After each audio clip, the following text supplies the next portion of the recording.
მოგესალმებით, მონაკარეკვლავ ტელეკომპანია პულსის ეთერშია. ჩვენ მაგზელებთ ძალიან საინტერესო გადაცემების ციკლს და ახალ კოლეგებს გაცნობთ ძალიან საინტერესო ადამიანებს. დღეს მონაკარ სტუმრობს ეპილეფსიისა და ძილის დარღვევების ცენტრის ხელმძღვანელი, თბილისის სახელმწიფო სამედიცინო უნივერსიტეტის ასოცირებული პროფესორი ქალბატონი ნათია უგუჯავა. პირველ რიგში მე მინდა მივესალმოთ ჩემს სტუმარს, ძალიან დიდი მადლობა მინდა გადავხადო სტუდიაში სტუმრობისთვის. თქვენ გიხდით მადლობას მოწვევისათვის.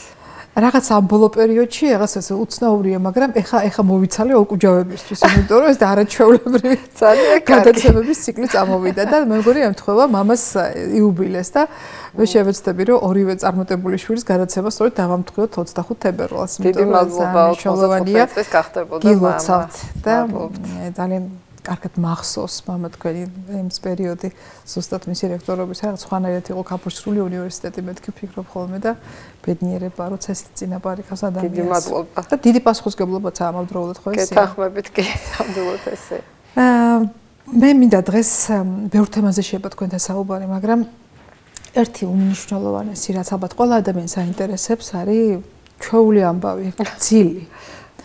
ძილი, რომელიც არის ალბათ აი სიცოცხლის უმნიშვნელოვანესი ესე ვთქვათ კომპონენტი, ჩვეული, რომელზეც ალბათ ადამიანები იმდენად ჩვეულებრივი ამბავია, არც კი ფიქრობს მანამ, სანამ არ წააცდება ხოლმე რაღაც უჩვეულო დარღვევებს. მოდი დავიწყოთ განმარტებით. რა არის ძილი? უჩვეულო განმარტებები არსებობს სამედიცინო, ხალხური, რაღაც მითებთანაც კი ხოლმე ხანდახან ასოცირებული ხო ძილის განმარტებები, რას არ უკავშირებენ. და მოდი ვთქვათ, რა არის სამედიცინო ენაზე ძილი? დავიწყოთ იქედან, რომ ადამიანი თავისი ცხოვრების 1/13-ს ძილში ატარებს. 2/13 ღვიძლში, ну საშუალოდ ესეა. და ეს არის ორგანიზმის იმგვარი მდგომარეობა, როდესაც ჩვენი თავის ტვინი, ორგანოთა სხვა სისტემები ფუნქციონირებენ ესეთ ავტონომურ, განსხვავებულ ღვიძლისაგან რეჟიმში, გარეგანი გაღიზიანების და აფერენტაციის და სტიმულისა და სიგნალის გარეშე და ნუ აი ამ მდგომარეობიდან გამოსვლა, რა თქმა უნდა, შეიძლება გარეგანი გაღიზიანებით, ანუ გაღვიძებით, არა, ადამიანის, ეს არის ფიზიოლოგიური ძილი. ოღონდ ძილის პერიოდში ჩვენი ორგანიზმის ფუნქციონირებას არ ჭირდება რაღაც ესეთი დამატებითი სიგნალი გარემოდან. პირიქით სიმშვიდე ჭირდება და პირიქით სიმშვიდე ჭირდება და სინათლის არ ქონოთ ალბათ, ხო? კი ბატონო და აი ამ პერიოდში ჩვენი ორგანიზმი თავის ტვინი, მაგრამ თავის ტვინისთან ერთად ყველა სხვა ორგანოთა სისტემა ძალიან მნიშვნელოვან სამუშაოს ასრულებს. ხო, ეს ძალიან მნიშვნელოვანია. მოდი ახლა ველაპარაკოთ პირველ რიგში ვიდრე გადავიდოდეთ რა მნიშვნელობა აქვს ადამიანის ორგანიზმისთვის ძილს, როგორი ხანგრძლივობის უნდა იყოს ასაკობრივად. აი ასაკის შესაბამისად ჩვენ ვფიქრობთ ხოლმე რომ სხვადასხვა ასაკს ალბათ საჭიროება ძილის გააჩნია სხვადასხვა. დიახ, ასაკთან ერთად ძილის ხანგრძლივობაც და ძილის სტრუქტურაც იცვლება. ახლა რა თქმა უნდა არ არსებობს ზუსტად ერთნაირი ძილი ყველასათვის, ყველგან არის გადახრა ფიზიოლოგიური სადღაც 1-2 საათი, მაგრამ საშუალოდ ახალშობილ ბავშვს სადღაც 3 თვემდე ძინავს დღეში დაახლოებით 18 საათი. და აი ეს ძილი და ღვიძლი არ არის ერთმანეთისაგან მკვეთრად გამიჯნული. დრო დაძინების და გაღვიძების ციკლი ჯერჯერობით ჩამოყალიბებული არ აქვს ახალშობილებს. მათი ძილი უფრო ზედაპირულია მათ ახასიათებს, ბევრი მოძრაობები, ესეთი კრთომა ძილში, რაც ასევე ფიზიოლოგიურია და დაკავშირებულია იმასთან, რომ თავის ტვინის ის სტრუქტურები, რომლებიც შემდეგ უკვე ძილზე პასუხისმგებელნი არიან, ჯერჯერობით ბოლომდე მომწიფებული და ჩამოყალიბებული არ არის. ეს როგორც თერმორეგულაციას და განსაკუთრებულ მიდგომას საჭიროებს ამ პერიოდში. დიახ, შემდეგ უკვე სადღაც 6 თვიდან 2 წლამდე საშუალოდ 12-14 საათი, ცოტა მეტი, ცოტა ნაკლები ძინავს ჩვილს და აქ უკვე ხდება ძილის ფაზების, ძილის სტრუქტურის ჩამოყალიბება და ძილის დროის, ძილისა და ღვიძლის დროის გამიჯნვა ერთმანეთისაგან. ну ჩვეულებრივ ბავშვებს, ჩვილებს ამ პერიოდში აქვთ ხოლმე ღამის ძილი და პლუს აქვთ კიდე დღის ძილიც, მაგრამ აი ეს პერიოდები ერთმანეთისაგან არის უკვე კარგად გამიჯნული. შემდეგ უკვე სადღაც 2-დან 6 წლამდე ბავშვს დაახლოებით 10-12 საათი ძინავს და აქ უკვე ძალიან ინდივიდუალურია შუადღისწილი შენარჩუნებულია თუ არა თუ რაღაც უფრო ადრე იძინებს საღამოს და ამით ივსებს ამ ცილის მოთხოვნილებას. სკოლის ასაკისათვის უკვე უმცროსი სკოლის ასაკის ბავშვებს სადღაც 10 საათი ძინავთ საშუალოდ 9 საათი და რაც ძალიან საინტერესოა პუბერტატის პერიოდში და ალბათ პრობლემურიც აი ამ გარდატეხის ასაკში, როდესაც იწყება ხოლმე ძილის არევა და ძალიან ბევრია ესეთი ქცევითი დარღვევა, რომელიც ამას უწყობს ხელს, მოთხოვნილება ფიზიოლოგიური ძილზე არის კვლავ მაღალი 8-10 საათი კი. და იხარჯებიან ბევრს, ხო, იხარჯებიან. უკვე ამ დროს ყოველ შემთხვევაში დადგენილია, რომ აი გარდატეხის პერიოდიდან და უკვე მენსტრუალური ციკლის დაწყებიდან გოგონებისა და ვაჟების ძილზე განსხვავებული ფაქტორები მოქმედებს და გოგონებში უკვე ძალიან მნიშვნელოვნად ერთვება აი ეს ჰორმონული ფაქტორები და აი ამ მენსტრუალური ციკლის თავისებურებები, რომელიც ასევე ფიზიოლოგიური მდგომარეობაა. შემდეგ უკვე ზრდასრულებში ძილის ხანგრძლივობა საშუალოდ 7-9 საათს შეადგენს და ხანდაზმულებში ჩვეულებრივ ძილი უფრო ხანმოკლე არის ხოლმე, ну სადღაცა 7-8 საათი, თუმცა კიდევ ერთხელ ეს არის ინდივიდუალური და ხანგრძლივობასთან ერთად აი ამ სხვადასხვა პერიოდებში ძილის სტრუქტურაც ეს არის ძალიან საინტერესო და ალბათ ჩვენი მაყურებლისთვის ძალიან საინტერესო იქნება. მოდი ეხლა განვარტოთ აი ჩემი მომდევნო კითხვა გახლავთ სწორედ ძილის სტრუქტურაზე. რა ნაწილებისაგან შედგება, ასე ვთქვათ, აი რა ეპიზოდებისაგან შედგება ძილი? ყველა მეცის რო არსებობს ერელი, ღრმა და ეს მონაცვლეობს და ამას აქვს უდიდესი მნიშვნელობა და ყველაზე მნიშვნელოვანი გახლავთ ის, რომ აი მთელი რიგი თქვენ ძალიან უკვე სისტემები აქტიურდებიან რაღაც გარკვეული პერიოდში, უშუალოდ ჩემის პერიოდანაც ახლა რეპროდუქციული ნაწილშიც მნიშვნელოვანი ამბები ხდება, ასევე მელატონინის წარმოება გაფრთხილებაში და ზოგადად ორგანიზმს სჭირდება ძილი და უკვე უშუალოდ აი საგზ აქცენტები გავაკეთე ამ ნაწილებში. იცით ძილი ორი დიდი ნაწილისაგან შედგება და ეს დაყოფა ამ სტადიებად ეფუძნება ელექტროენცეფალოგრაფიულ მონაცემებს, ძირითადად სიხშირეებს. სიხშირე და ამპლიტუდა. სიხშირე და ამპლიტუდა ჩვენი თავისთავის ელექტრული აქტივობა. პირველი ფაზა ეს არის პირველი ნაწილი ეს არის non-REM ძილი, ანუ არა თვალების სწრაფი მოძრაობის ძილი და მეორე ძალიან მნიშვნელოვანი ნაწილი მართალია უფრო ხანმოკლე ეს არის REM ძილი, rapid eye movements, ანუ თვალის კაკლების სწრაფი მოძრაობის ფაზა. აი ეს non-REM ძილი შედგება 3 საფეხურისაგან სიღრმის მიხედვით. პირველი ეს არის ჩაძინება, მეორე არის შედარებით გაღრმავებული ძილი, როდესაც შედარებით ნელდება კიდევ უფრო მეტად აი ეს ჩვენი თავის ტვინის ელექტრული აქტივობა ჩდება ბევრი სპეციფიური ძილისათვის დამახასიათებელი. სიხშირე იზრდება და სიხშირე მცირდება და ამპლიტუდა იზრდება. კი ბატონო. და ჩნდება ძილის აი ესეთი სპეციფიური ძილისათვის დამახასიათებელი აქტივობა თავის ტვინის რამდენიმე ტიპის.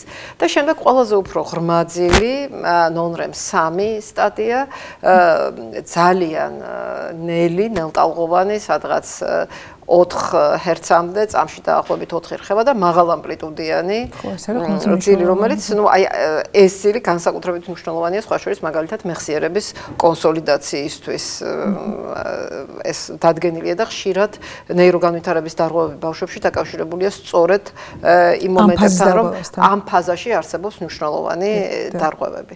ეხლა შემდეგი ნაწილი ძილისა ეს არის ეს REM ძილი, ეს rapid eye movements. ეს სახელწოდება ამას ამ ნაწილს ქვია, იმიტომ რომ ამ დროს ენცეფალოგრამა იცვლება, ემსგავსება უფრო ღვიძლის ენცეფალოგრამას და ამავე დროს იწყება თვალის კაკლების სწრაფი მოძრაობა. და კუნთის ტონუსი ფაქტიურად დაცემულია, რელაქსაცია ხდება, ხო, რაღაცა ესეთი კრთომები, ესეთი პატარა აქტივობები პერიოდული იწერება ამ რელაქსაციის ფონზე. ძალიან დიდხანს შეადგენდა დავის და ასე ვთქვათ, კამათის საგანს რა ფუნქცია აქვს აი ამ რემძილს, რატო ვითარდება, ძალიან საინტერესო ესეთი კლინიკური სურათი აქვს და რასთან არის ეს დაკავშირებული. და ესეთი ძალიან ცნობილი ნეიროფიზიოლოგი იყო ჟუვე, რომელმაც ჩაატარა საინტერესო ექსპერიმენტი ცხოველზე, ვირთაგვებზე და მიაღწია იმას, რომ მათ გამოუგდო, ასე ვთქვათ, აი ეს რემძილის ფაზა და მიიღო ცხოველებში ეს ფსიქოზის, ჰალუცინოზის მსგავსი სურათი და მაშინ პირველად გამოითქვა მოსაზრება, რომ აი რემძილის დროს ჩვენ ხედავთ სიზმრებს. და ეს მართლაც ასეა, რემძილის დროს ჩვენ ხედავთ სიზმრებს, აი ეს თვალისკაკლების მოძრაობაც ეთქობა, ამით არის განპირობებული და ესეც მნიშვნელოვანია, რომ ამ დროს რელაქსირებულია კუნთები, იმიტომ რომ სხვანაირად ჩვენ მივიღებთ მონაწილეობას აი ამ ჩვენ სიზმრებში.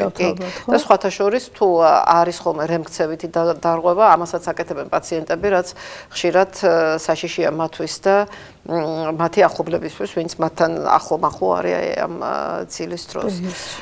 მაგრამ ვერიკო, იცით, ძალიან საინტერესო ის არის, რომ შემდეგ დადგინდა ისიც, რომ არა მხოლოდ რემძილის დროს, მაგრამ ასევე აი ამ ნელი ძილის დროსაც ჩვენ გარკვეულად სიზმრებს ვხედავთ, მაგრამ ყველაზე უფრო ესეთი შთამბეჭდავი ცოცხალი სიზმრები არის აი ამ რემძილის აი ეს ფაზები თავისი ხანგრძლივობით რა ნორმა როგორ უნდა იყოს გადანაწილებული, რა ითვლება ნორმა და ნორმიდან გადახრა, თუმცა ეს ფაზები დარღვეულია. ნუ, იცით რა, ეს რა თქმა უნდა ვარიაბელურია ეს ფაზები და სხვათა შორის აი ჩაძინებიდან სხვადასხვა პერიოდში სხვადასხვა ფაზა სხვადასხვა ხანგრძლივობით არის წარმოდგენილი. მაგალითად, აი ჩაძინებისას პირველი აი ძილის ფაზის დროს ჩვენ ყველაზე უფრო ღრმად გვძინავს, როცა ყველაზე უფრო დაღლილი ვართ, ყველაზე უფრო მაღალია აი ამ ძილის მოთხოვნილება, ძალიან სწრაფად გადავდივართ ამ N3 ღრმა ძილში. შემდეგ ფაზებში უკვე შეიძლება აი ეს N3 ნაკლები იყოს, მეტი იყოს N2 და ანუ ვარიაბელურია და ესე არ არის, რომ თქო, აი ახლა ეს პირველი ფაზა, მეორე ფაზა. იცით რა, 4-5 ციკლი არის ღამის განმავლობაში. და ყველგან სამივე წარმოდგენილი. ყველგან უნდა იყოს წარმოდგენილი სამივე ფაზა და რემძილი ზოგან არის, ზოგან არ არის. უფრო მეტად გამთენიისკენ ხდება ხოლმე რემძილის გამოხატვა და სიზმრების გამთენიისკენ არის ხოლმე საინტერესო გახანგრძლივება. ასე გვძინავს და სხვა შორის აი ღამის განმავლობაში ჩვენ ყველას გვაქვს შეღვიძებები, აი ერაუზალები ეგრეთ წოდებული, რომელიც ჩვენ არ გვაქვს. ეს არის ძალიან ხანმოკლე შეღვიძებები. გაღვიძება ეს უკვე სხვა ამბავია, როდესაც ჩვენ ვაცნობიერებთ, რომ ჩვენ გაგვეღვიძა და აღარ გვძინავს და შემდეგ კვლავ ვიძინებთ. მაგრამ შეღვიძებები ყველას გვაქვს ღამის განმავლობაში. რამდენად თქო, აი მე მაგალითად მაგ ხოლმე რომ არაჩვეულებრივად მძინავს, ძალიან კარგია. გინდა არ მომცე საშუალება დაძინების, აი ლამის კედელთან რო ვიდგი, დამეძინება, იმიტომ რომ თუ დაღლილება მეძინება. მაგრამ ეს არ ვიცი ხო ჩვევაა თუ რა ტელეფონი ყოველთვის მაქვს თან ახლოს, იმიტომ რომ ვაითო იმეს უჭირს. მე ჩემ კოლეგებს ხო საყოდრობ ხოლმე, ხა ვინც პრაქტიკოს ჩემზე უფრო ექიმია, რომ პროფესიიდან გამომდინარე ეს რომ ხანდახან შენ ზარ შეუძლია ადამიანი გადაარჩინოს, იმიტომ რომ ვიღაც არ იღუძებს, ვიღაც არ პასუხობს, ვიღაცას ეს ჩვენ ხა არ არიჩება ნორმა, მაგრამ ნუ ჩვენ ქვეყანაში ასეა ჯერჯერობით ეს საჭიროა ეს ზარები და ეს იგი საკმარისია ერთი ზარი მიუხედავად იმისა, რომ ჩემი მსმენის პრობლემა ერთი ზარეც კი საკმარისია, რომ ნეიმთუში ტელეფონს თქვათ ვიღებ, აი გამოდივარ ნებისმიერ ძილიდან. და სულ მეშინია ხოლმე, თქვათ არ იყოს ესეთი ფაზა, რომ თქვათ აი ვერ გავიგონო სინათლის ანთებაც კი, აი თქვათ აი ტელეფონი რო თქვათ ხმაზე არ იყოს, აი ის განათებაც კი უკვე მექანიკურად იწევს ჩემ გაღვიძებას. თუმცა კი ისევ სწრაფად ვიბრუნებ ძილს, მე ხარ გითხოვდა ფხიზდები და აღარ მეძინება და არ დამირეკოთ, ეგეთი რამები არ მაქვს. ამას ქვია ჯანსაღი. ხო, არ ვიცი, ხა იქ რამდენად ნორმაა, მაგრამ ყოველ შემთხვევაში აი ეს რაზეა დამოკიდებული, რომ თქვათ აი ზოგს ესმის და ზოგს არ ესმის მაგალითად, ხო, ერეკავ და არ ესმის ტელეფონის ხმა და იცით რა, ფაზაზეა დამოკიდებული, ფაზაზე არის ხშირად დამოკიდებული, იმიტომ რომ აი თქვენი არ იყოს მეც ძალიან სწრაფად მეღვიძება და ადვილად მაღვიძებს გარეგანის სტიმული, მაგრამ ნუ შეიძლება ყოფილა, რომ აი რაღაცა აი ძალიან ღრმა ძილის ფაზაში რაღაც ხმაური ყოფილა და მე ეს ვერ და არ გამიგონია, რა თქმა უნდა, ძილის სიღრმეს აქვს მნიშვნელობა, ხო, იცით, ხალხური, ასე ვთქვათ, გამოთქმები და რასაც არ ხვევენ ადამიანები სხვადასხვა ტიპის აი ფლუქტუაციებს და დარღვევებსაც კი ხშირად ასახავს აი ამ სინამდვილეს, აი რო არის ხოლმე რომ ფხიზელი ძილი აქვსო.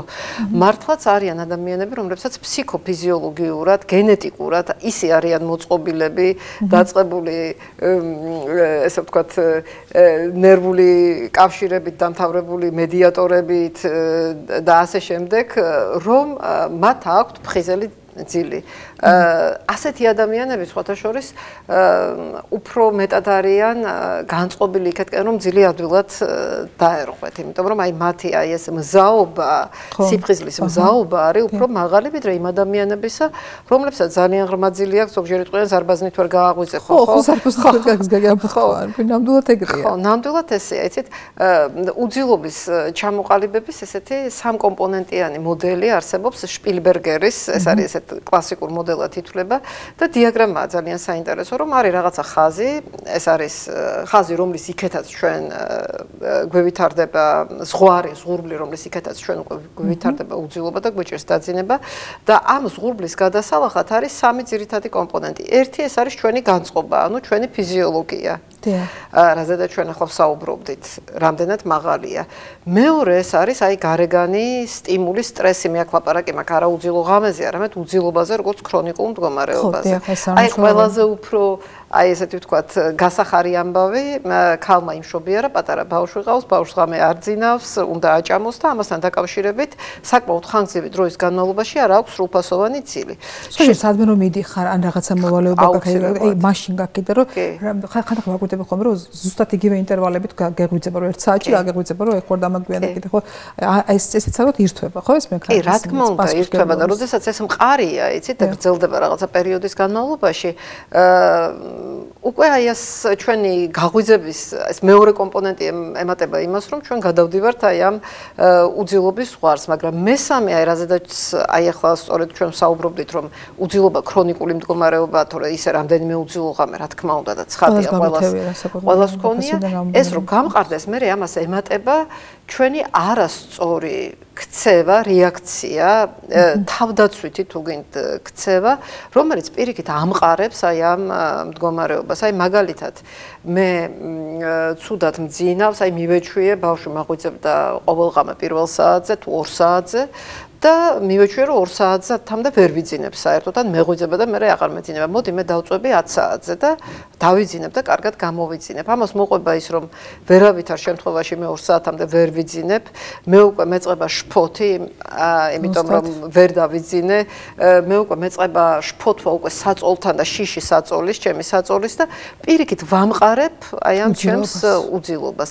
აი ზუსტად აი ამ სამი კომპონენტისგან შედგება ის პროცესი, როგორც ყალიბდება ქრონიკული უძილობა, ინსომნია, როგორც კლინიკური დიაგნოზი.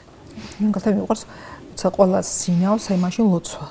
და ეს ჩემ ბოლო თქვა აი საქმიანობა, რითაც მე დაძინებისკენ მივდივარ და ეს არის საოცარი სიმშვიდე. ხა მე ხშირად მეთქვა ჩემ მეგობრებს, ვისაც აი აწუხებს უძილობა, ვეუბნები ხოლმე რომ ხა არასოდეს ჩემი ცხოვრების მანძილზე რა სტრესები არ გამომევლია ყველანაირ თვალსაზრისით არასოდეს არ მიხმარი არანაირი ანტიდეპრესანტი და დამამშვიდებელი ან საძილეს საშუალება ვალერიანის საბებიც კი.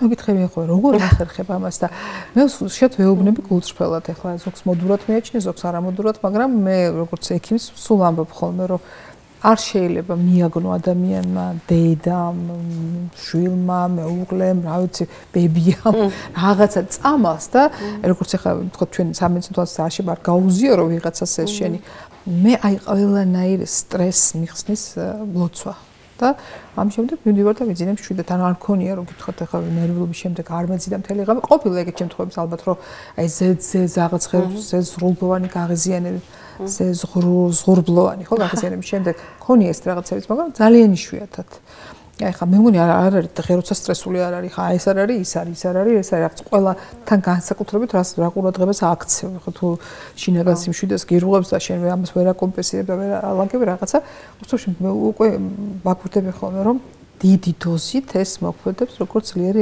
რელაქსანტი და ეს აბსოლუტურად ეხმიანება იმ თერაპიას და მკურნალობას და მართვას უძილობისა, რომელიც მოწოდებულია მთელ მსოფლიოში, იმიტომ რომ პირველ რიგში და ყველაზე უფრო ეფექტური ეს არის ეგრეთ წოდებული კოგნიტურ-ბიჰევიორული თერაპია, ანუ ქცევითი არამედიკამენტური თერაპია, რომელშიც უმნიშვნელოვანესი ნაწილი უკავია აი ამ თერაპიის გაკვეთილებში რელაქსაციას და ეგრეთ წოდებული ძილად მისვლის რიტუალის ჩამოყალიბებას. და აი ამ რელაქსაციისა და დამშვიდებისათვის ლოცვა უპირველესია, მით უმეტეს თუ სწორად ლოცულობ და კარგად ლოცულობ მადლიანად, ესე იგი თქვენთვის მოაქეს მადლია ლოცვას არა? ხო, ჩვენ სხვადასხვა ხერხს ვურჩევთ ჩვენ პაციენტებს იმისათვის, რომ ისინი დამშვიდდნენ, მოდუნდნენ და განეწყონ იმისათვის, რომ დაიძინონ. აქ ორი კომპონენტია, ერთი ეს არის რელაქსაცია, დამშვიდება, მეორე ეს არის სტერეოტიპი, ქცევითი სტერეოტიპი, რომელიც თქვენ გეხმარებათ იმაში, რომ თქვენ, ასე ვთქვათ, განეწყოთ დასაძინებლად. ეს ამჟო. მე ხა ციტად მგონია ხოლმე, რომ ადამიანების შფოთი მოდის შიშებზე, ვთქვათ, შიშებზე თავის მიმართა თავის ჯანმრთელობას იცოცხლენ რაღაცა შვილის, ახლოახლოესიად საყვარელი ადამიანების, აი სულ ფიქრობ, რომ აი რაღაცა ეს და მე ამ გზაზე მეხმარებ ეს რომ ყველაზე მნიშვნელოვანი ადამიანებს ჩემი თავიანთ ვაბარებ ყველაზე დიდ ძალას უფალს და ამ შემთხვევაში ეს გაძლევ დიდ ჩვებას რასაკვირველია იქ სადაც შენ უძლური ხარ და ვერაფერს ვერ აკეთებ მაგრამ ჩვენ მორწმუნე ადამიანებს ყავს ის ვისაც ყველაფერი შეუძლია და ამაზე გაგვინდობული შენი ცხოვრება. ჩემთვის ეს მაგალითად დიდი რეალურად ასეა. შესანიშნავია, იცით რა, შფოთვა არის უმნიშვნელოვანესი შემადგენელი ნაწილი ძილის დარღვევის. უფრო სწორედ აქ არის ესეთი მანკიერი წრე და მუდმივად არის იმაზე ბჭობა. შფოთვა არის ძილის გამომწვევი თუ პირიქით, მაგრამ ეს არის მანკიერი წრე, რა თქმა უნდა, შფოთვითი აშლილობის დროს წარმოუდგენელია და დეპრესიის დროს უხშირესად ადამიანებს აქვთ დარღვეული ძილი, მაგრამ დარღვეული ძილი თავისთავად შემდეგ იწვევს შფოთვას და ეს ერთმანეთს უკეთებს მერე აი ასეთ ასე ვთქვათ ინდუცირებას აი ეს ორი ფაქტორი. ხო და ამიტომ ეს ძალიან მნიშვნელოვანია, რომ ჩვენ შფოთვისაგან განთავისუფლდეთ. სხვა შორის პირველ ძილის დარღვევა ძალიან დიდი ხნის განმავლობაში იყო მენტალური, ფსიქიკური დარღვევების, ასე ვთქვათ, კლასიფიკაციაში და ინსომნია, არა ყველა ძილის დარღვევა, ეს სრულებით განსხვავებული სპექტრია ამ დარღვევებისა, მაგრამ ინსომნია, უძილობა.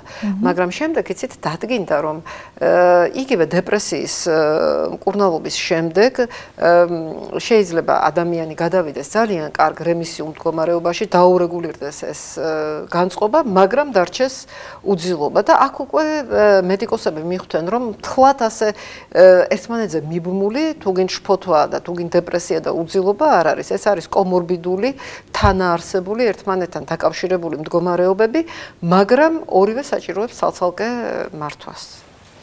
ძალიან საინტერესო ამბავია. ეს რაც შეეხება, ვთქვათ, ეს ქცევით ნაწილში, აი ძილის დარღვევებს. არ ხდება ხოლმე თუ არა, ვთქვათ, რაიმე, აი რეალური, ვთქვათ, აი ამ შემთხვევაში ვთქვათ, ანემია, ღრმა. შეიძლება გახდეს საფუძველი, ვთქვათ, უძილობის. ცხადი. იმიტომ რომ ძალიან ხშირად ჩვენ გვხვდება ახლა პაციენტებში, რომ არის ღრმა ანემია და ამას ახლავს ქრონიკული უძილობა. აი რა ნაწილში განსაზღვრავს, ვთქვათ, აი ანემიის გარდა კიდევ თუ არა რაიმე მდგომარეობა ფიზიოლოგიური, ისაც აი ვთქვათ, უკვე და ჰუმორულ რეგულაციაზეა და არა ვთქვათ, ნერვულ რეგულაციაზე დამოკიდებული, აი რა შემთხვევებში გვხვდება და როდის იწყება ეს და წინ უსწრებს ჯერ ანემია და მერე მოდის ვთქვათ უძილობა და უძილობას ახლავს მერე რაღაცა ვთქვათ, ახლა რაღაც ანემია ავიჩემ ასე ვთქვათ. იცით, საქმე იმაშია, რომ თუ აი ამ რისკებზე ვისაუბრებთ, აქ არის ერთი მომენტი, უბრალოდ რამდენიმე მომენტი. პირველი არის ის, რომ დადგინდა უკვე ძალიან დიდი სტატისტიკური კვლევებით, რომ უძილობა წარმოადგენს რისკს არაგადამდები ქრონიკული დაავადებების, როგორიც არის გულსისართვა დაავადებები, არტერიული ჰიპერტენზია, შაქრიანი დიაბეტი წონის მატება და ონკოლოგიური დაავადებები. ბულიმიაც ალბათ კიდე წონის მატების საფუძველი. და აი ეს კოლინ ესპიარი ესეთი ძალიან დიდი მკვლევარი უძილობის, მან ჩაატარა კარდაკარ გამოკვლევა, დიდი პოპულაციური კვლევა, შემდეგ დაიდო სხვა პოპულაციური კვლევებიც, რომელმაც დაადგინა, რომ არა მარტო მათ დაუშვათ ობსტრუქციული აპნოე, რაც ვიცით ყველა, რომ აი ამ სომატური და არამედ უძილობა თავისთავად არის ამგვარი მდგომარეობების განვითარების რისკი. ნუ ხა ეს ცალკე ამბავია კიდე, როგორ არის ძილზე დამოკიდებული ჩვენი ორგანიზმის ცხოველმყოფელობა და რა თქმა უნდა დარღვევა ამ ცხოველმყოფელობის და ფუნქციონირების იწვევს ამას ყველაფერს. მეორე მომენტი შეიძლება თუ არა სომატურმა დარღვევამ დაარღვიოს ცილის ცხადია და აი თქვენ რომ აიღოთ უძილობის ჩამონათვალი, იქ ასევე ვნახულობთ უძილობა თანხლებული სხვა მდგომარეობებით, ან გამოწვეული, ან ასე ვთქვათ, პროვოცირებული სხვა მდგომარეობებით. ტკივილი მაგალითად. ხო, ძალიან ხშირად იწვევს. ხო, არ აძინებს. იგივე გულის რითმის დარღვევა არა, ან სტენოკარდიული შეტევა, ან გულის უკმარისობა და ეს პოზიციური ამბავი ტახიკარდია როგორ უნდა იძინოს ხოდა მოუდგენელია. ან შარდვის დარღვევა ხო მართალია, ან კუჭნაწლავის ტრაქტის აშლილობა.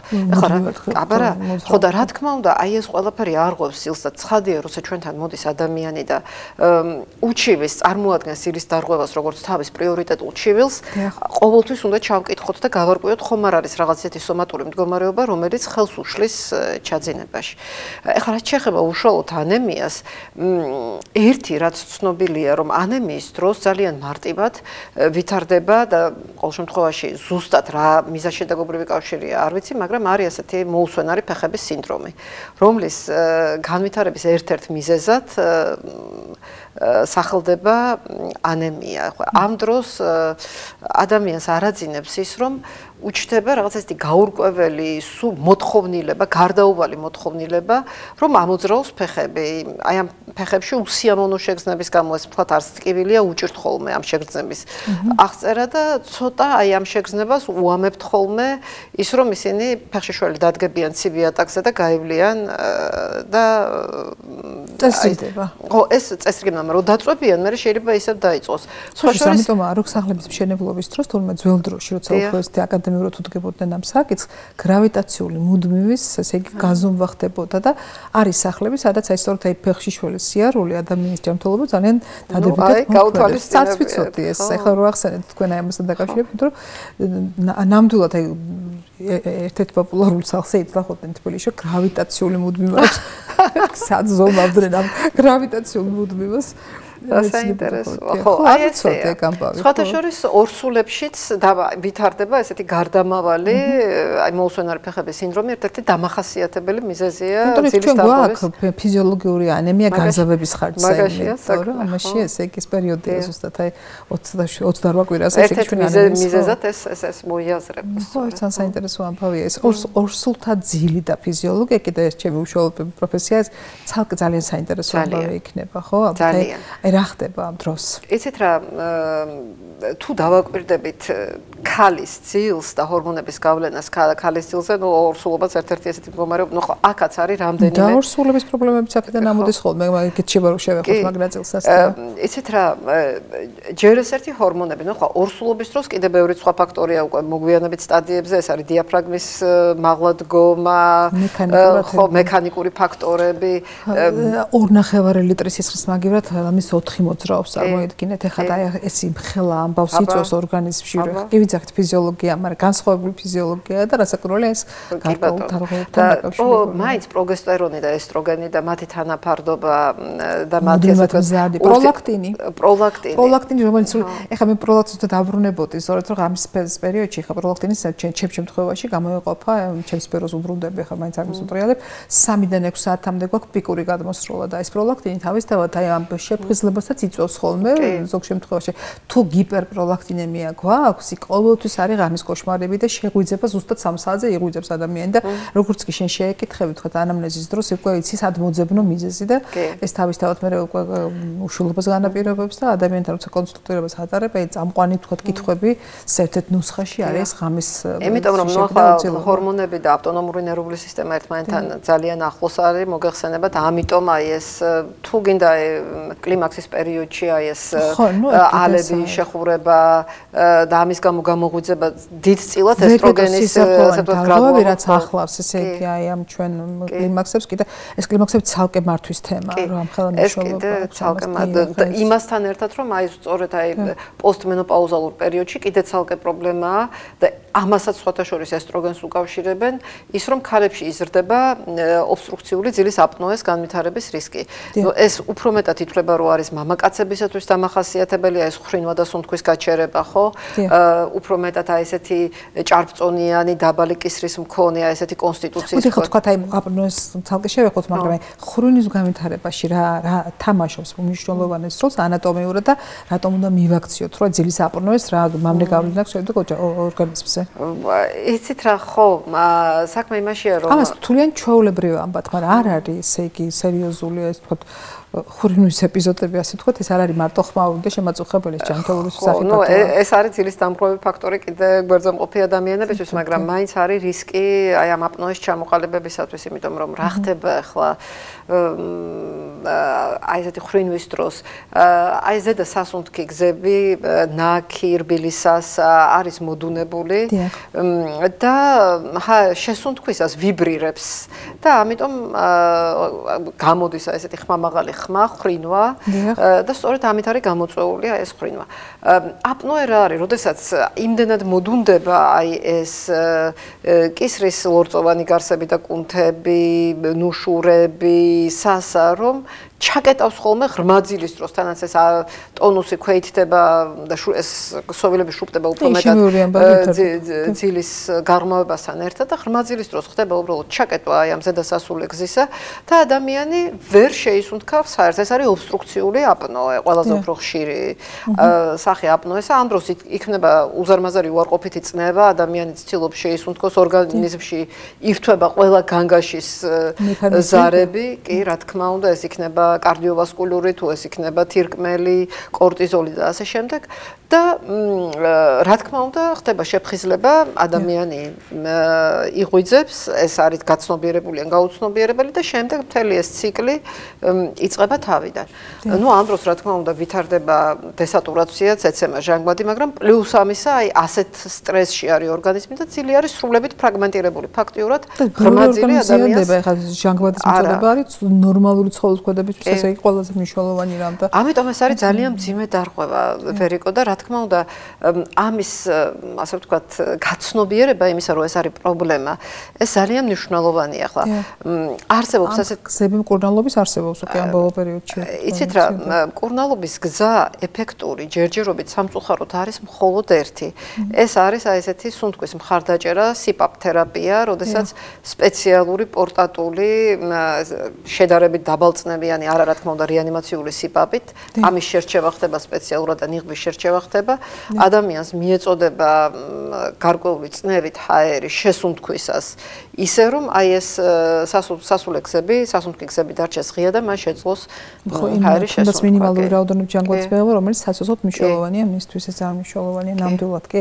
ეხლა შემოვიდეს სხვა შორის ძალიან კარგია ეგ რომ ბევრ ოჯახში უკვე არსებობს ეხლა ამას არ უყურებენ როგორც ჩვეულებრივ ამბავს და ასე კობრცვლილებებს თქვა ეს აბსოლუტურად გეთანხმებით იმიტომ რომ ჩვენ როდესაც დავიწყეთ აი ეს ძილის ცენტრი ჩვენს ჰოლანდიელ კოლეგებთან ერთად ეს არის ნიდერლანდების ეპილეფსიის ინსტიტუტი ვისთან ჩვენ პარტნიორობთ ეს იყო 2014 წელი და თუ ჩვენ დავაკვირდებით დინამიკას აი ჩვენთან პაციენტების მომართვიანობის წარმოუდგენლად გაიზარდა და მე მოხარული ვარ რომ ამ პრობლემის ცნობადობა გაიზარდა კი მნიშვნელობა აქვს ამას და ეხლა ჩვენი გადაცემაც ნამდვილად წაეხმარება რომ ეს არ არის ჩვეულებრივი ამბავი და მიმართული იმიტომ რომ ადამიანები რაღაცა ღამის ძილი სახიფათო ხდება აპნოეს ღამის აპნოემ შემთხვევაში და გარდა იმისა, რომ ძილი ხდება სახიფათო, ღვიძლი ხდება სახიფათო, იმიტომ რომ პირველ რიგში ჩვენი ცუდი ღვიძლი აისახება ჩვენ ღვიძლზე და ასეთ ადამიანებს უვითარდებათ მოჭარბებული დღისძილიანობა და აბსოლუტურად მოულოდნელად როგორც კი ოდნავ მოდუნდებიან, მათ ეძინება და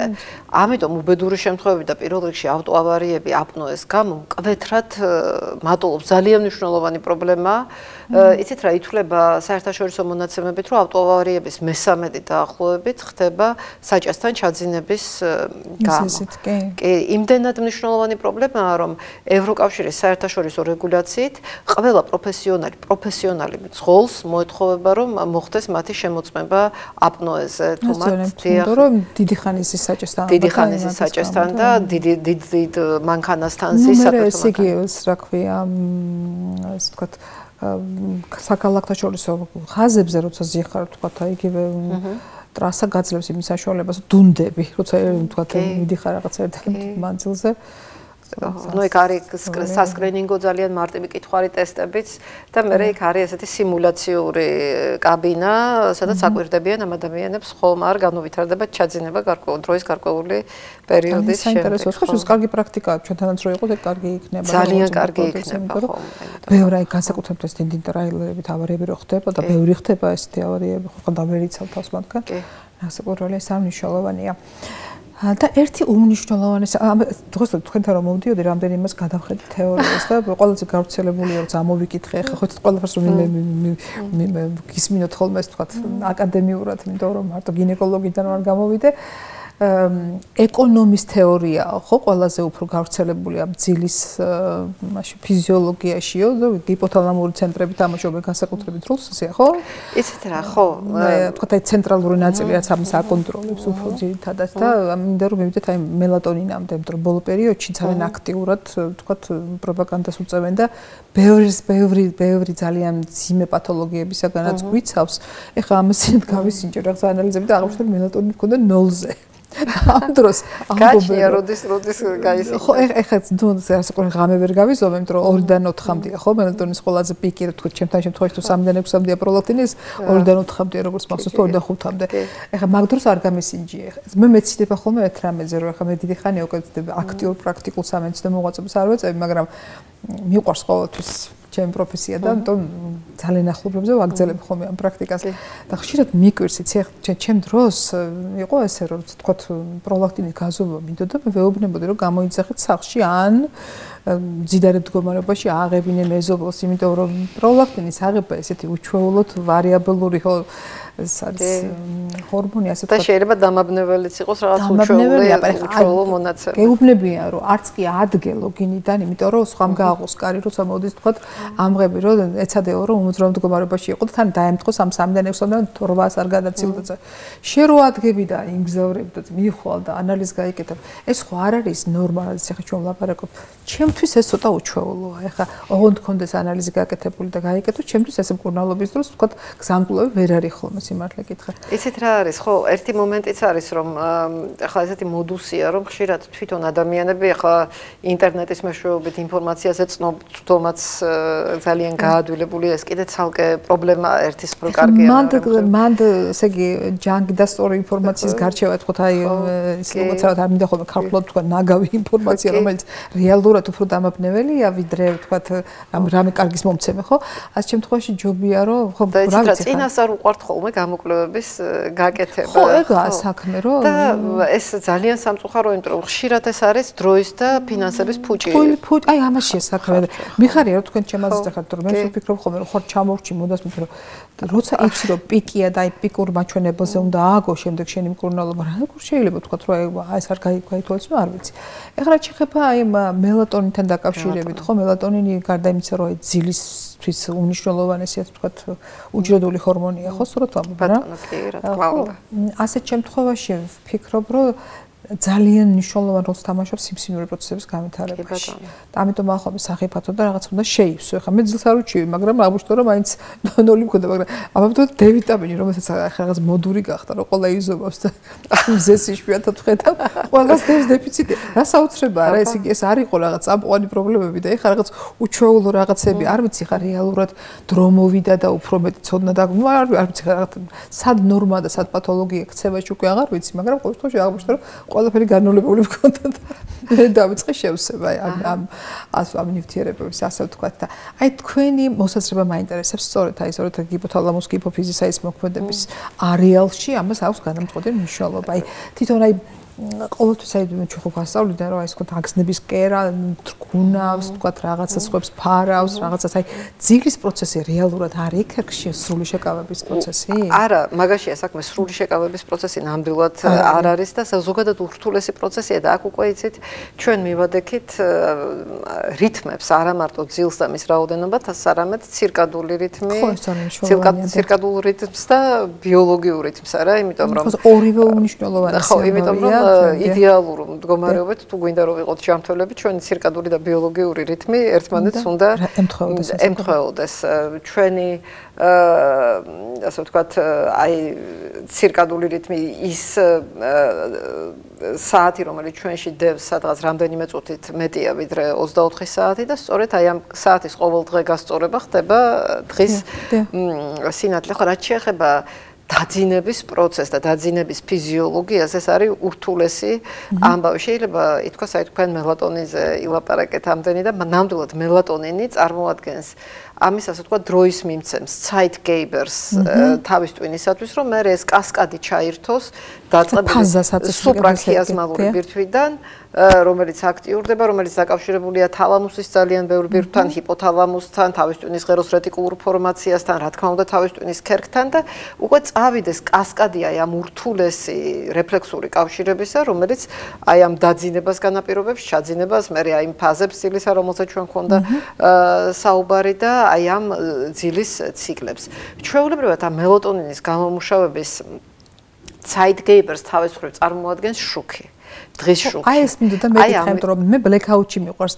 დღეს შემიძლია დავისვენო თუ ბნელა და დავიძინო კარგად, მაგრამ თუ არ ბნელა ვერ ვიძინებ. აი ამიტომ იცით რა, ეხლაც აი ყოველთვის რეკომენდებული არის, რომ ჩვენ განათება ჩვენი სამყოფელი ადგილისა დავამტხვიოთ აი 24 საათიან ციკლს და რაც შეიძლება მეტი შევეცადოთ რომ ვიყოთ ბუნებრივად განათებულ გარემოში, იმიტომ რომ მელატონინის გამომუშავება იწყება ღამე, როდესაც ბნელდება, მაშინ გამომუშავდება მელატონინი და ჩვენი ძილის მოთხოვნილება, ეგრეთ წოდებული ძილის წნეხი, მაშინ ჩდება, უკვე აქტიურდება ეს სუპრაქიაზმალური ბირთვი, რომელიც მხედველობის ჯვარედინის ცოტა მაღლა არის განთავსებული და უკვე მიდის ჩვენი თავის ტვინი გადადის აი ამ ძილის რეჟიმში.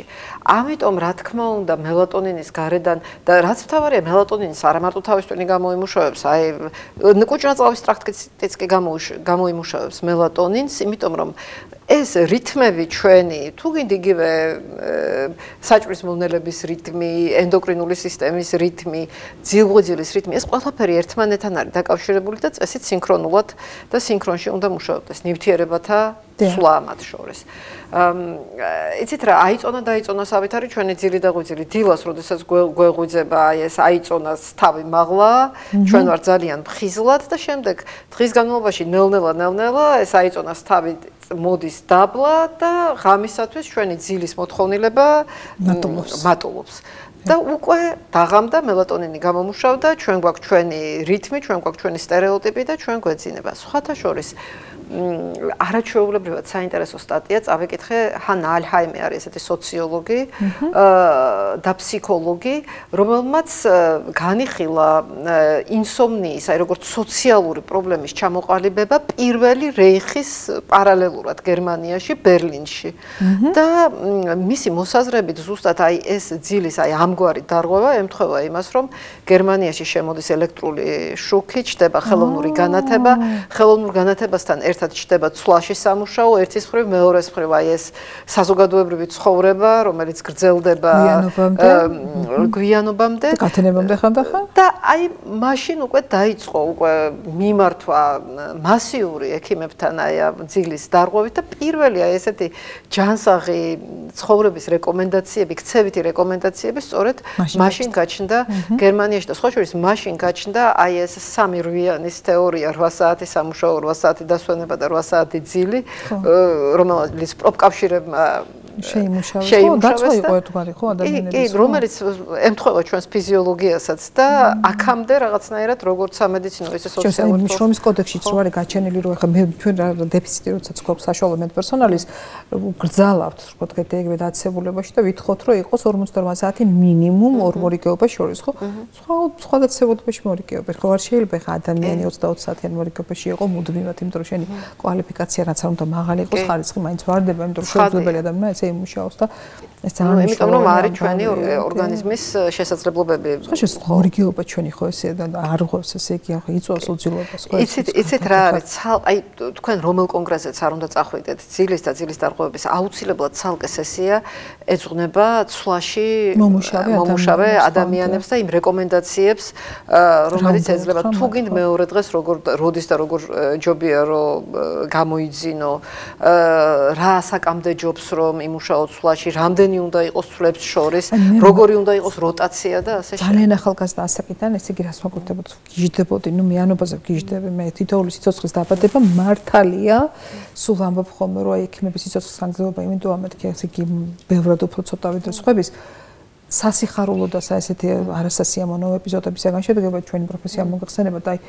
მე მეკითხი ბავშვი იბადებოდა ხო აი სალამის არ ამოისუნთქება და სრული აპნოე მქონდა ეს შეგდებული აი მე იმიტომ რომ აი იბადება ბედნიერება, მაგრამ აი მისი პირველი თქვა აი ამოძახილამდე და სტატირებამდე თუ ჩასუნთქამდე დროსგან თარქვით, ეს იყო აი რაღაც აი ყველა ექიმის განიცდის, მე არ წარმოვიდგენ ეს გახდა შეთვის ჩვეული რეჟიმი და უყურომ შვიდათ ამაზე რაღაც უცნაურია, მაგრამ თქვა ჩემი თითოეული მორიგეობა თავდებოდა იმით, რომ მომდევნო 3 დღე ვიყავი ხოლმე როგორც მკვდარი, აი მე არ შემიძლია თქვა უძილო ღამის შემდეგ უცებ აღედგინო თქვა რაღაცა ენერგია და იყოს ფორმაში და ალბათ ძალიან ინდივიდუალურია, მაგრამ მაინც ეთყობა დიდი წნეხია ჯანმრთელობისთვის, იმიტომ რომ თუმცა მიჭირს უჭირს ხვებსაც ალბათ, მაგრამ მაინც მორიგეობენ, ხო? ცხადია, იცით რა, რა თქმა უნდა, ასე ვთქვა, ფიზიოლოგიურ მიდრეკილებაზე ეს არის დამოკიდებული, იმიტომ რომ ახლა ჩვენ კი ვთქვით რომ აძილღუძილის ციკლის რაღაც დევიაციები არსებობს, ნამდვილად არიან ბუები და ტოროლები, ადამიანები, რომლებსაც ცოტა გადაწეული აქვთ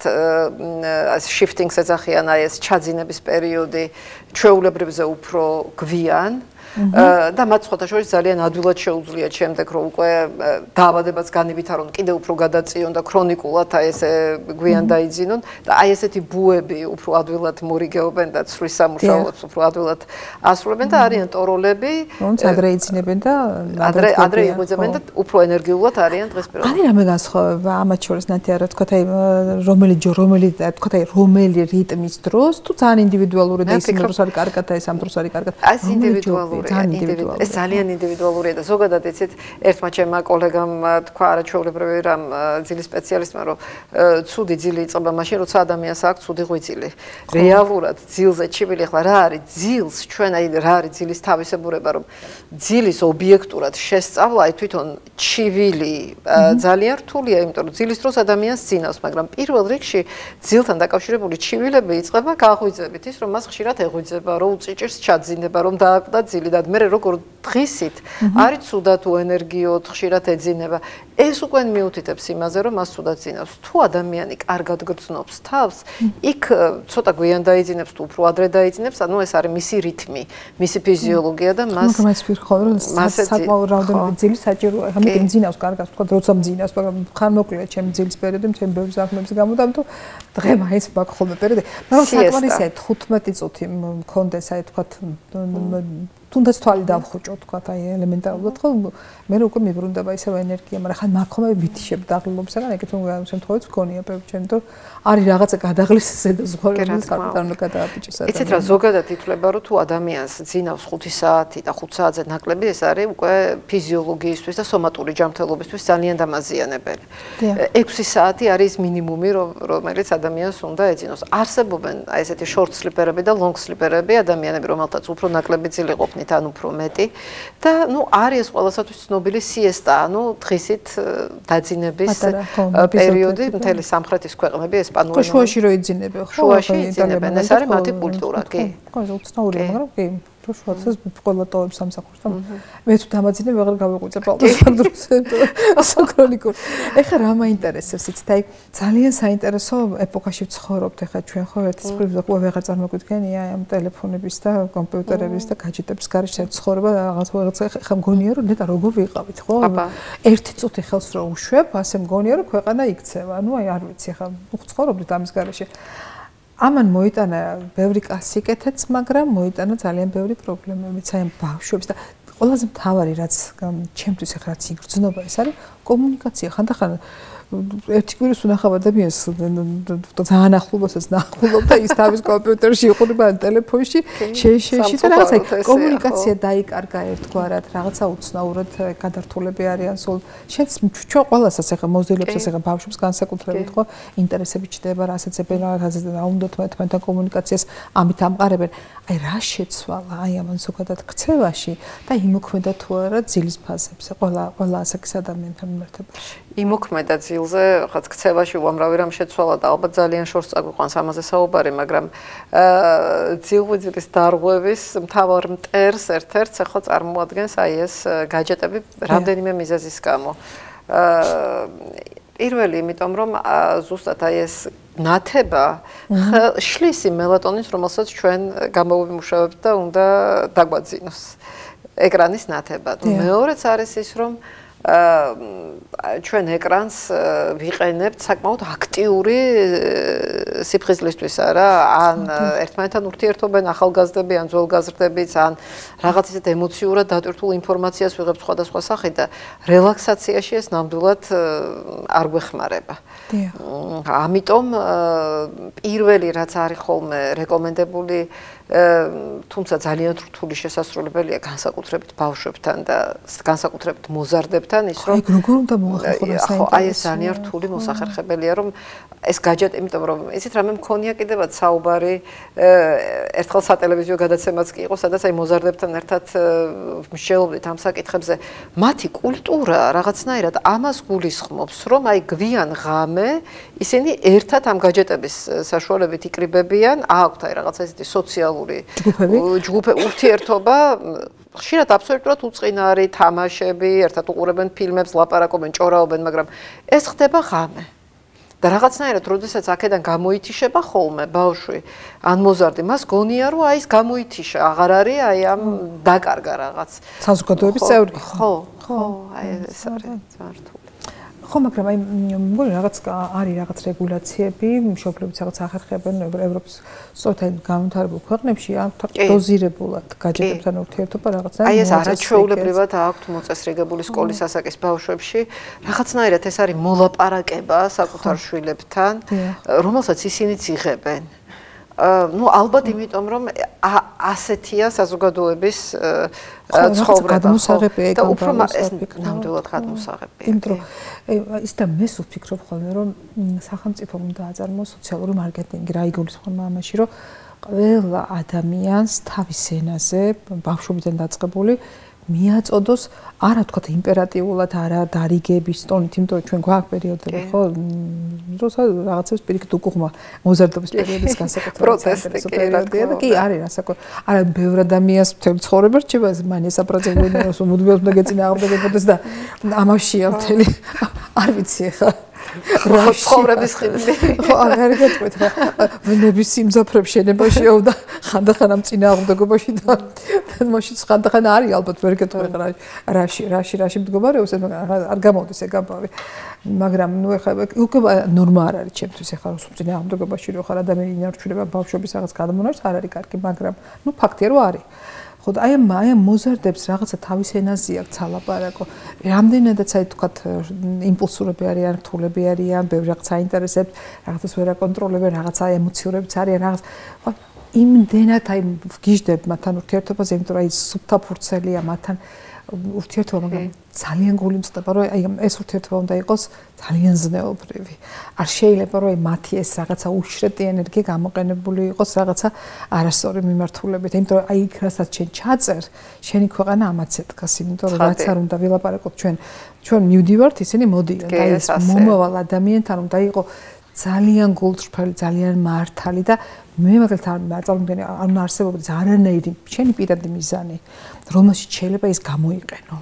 ესეთ რა შეასაკვა კიდე ერთია კამერტონებივით არიან და აი ამ გულწრფელობას ეს ამასაკის ბავშვები ძალიან გრძნობენ ეს არის ხო მაგას იმედი მაქვს რომ ისინი ამას გრძნობენ და რაც შეეხება ახლა საზოგადოების ცნობადობის გაზრდას ეს არის უმნიშვნელოვანესი და ამ პრობლემებს ჩვენ ახლა ექიმები ბევრი მიმართულებით ახლა ჩემი დიდი სფერო არის ეპილეფსია ყველაზე უფრო სტიგმატიზებული დარღვევა და აი ეს ნაწილი აი ამ პრობლემისა არის უზარმაზარი.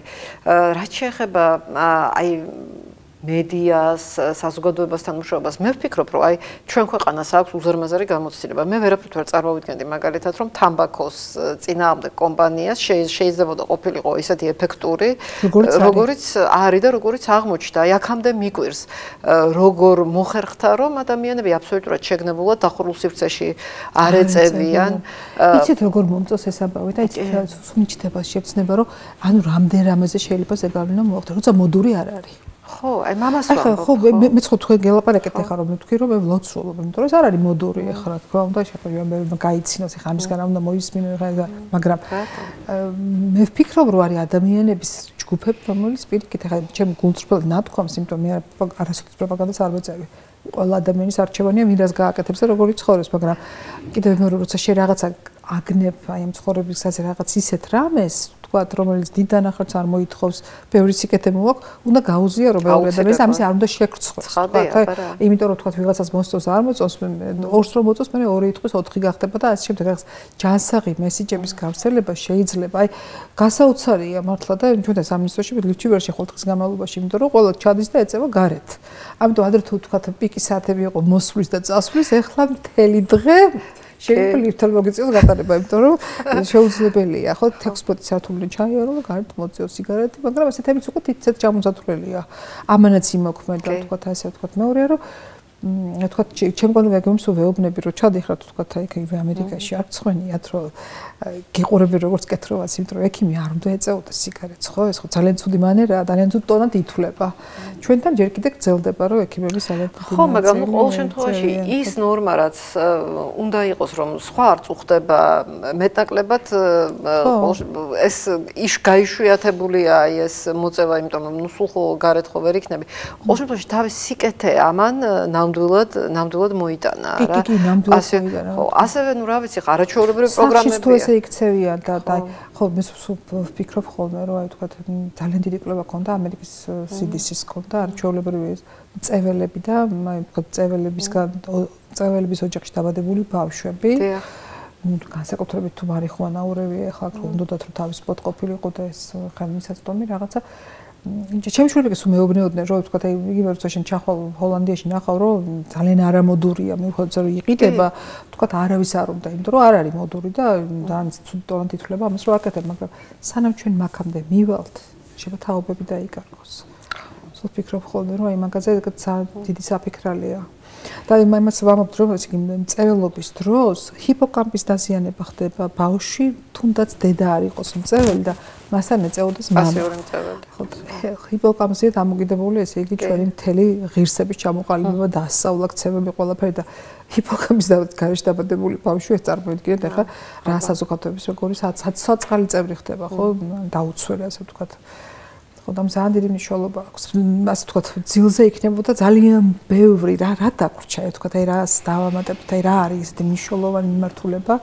და ანის მესიჯები რაც უნდა დაუტოვოთ ჩვენ საზოგადოებას ამ მიმართულებით მე ვიტყოდი რომ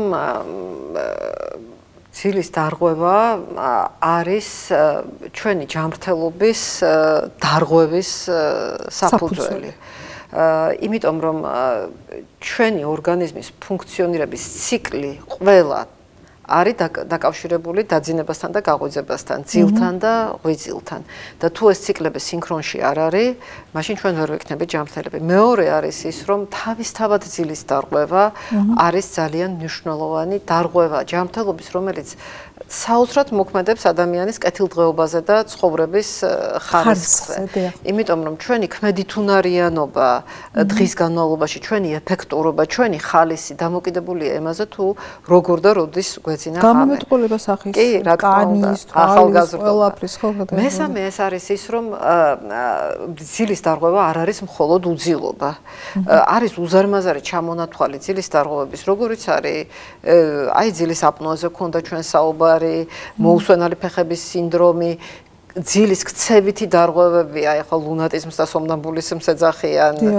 ამით წამოდგომა სიარული, ასე ვთქვათ, ესეთი აქტიური ქცევა ძილში, კოშმარები, ეს ყველაფერი არის ძილის ძალიან მნიშვნელოვანი დარღვევა, ისევე როგორც ღამის კრამპები, განსაკუთრებით ქალებში ხშირად გვხვდება ეს მდგომარეობა, ესეც არის ძილის დარღვევა. ნებისმიერი დისკომფორტი, რომელსაც ჩვენ განვიცდით ღამის განმავლობაში, ან ის, რომ ჩვენ დღისით ვდგებით გამოუძინებლები და ეს გრძელდება 3 თვეზე უფრო მეტხანს, მიუთითებს იმაზე, რომ ადამიანს შეიძლება ქონდეს ძილის ქრონიკული დარღვევა და ალბათ ჯობს, რომ აი გავერკვეთ ამ სიტუაციაში. კიდევ ერთი ვერიკო რაზედაც არ შემიძლია არ გავამახვილო ყურადღება, იმიტომ რომ მიმაჩნია, რომ საზოგადოებისათვის ძალიან საშიში ტენდენციას წარმოადგენს არა მარტო ჩვენთან, მაგრამ განსაკუთრებით ჩვენთან, ეს არის უძილობის თვითმკურნალობა, აი ჰიპნოზური მოქმედების მქონე სხვადასხვა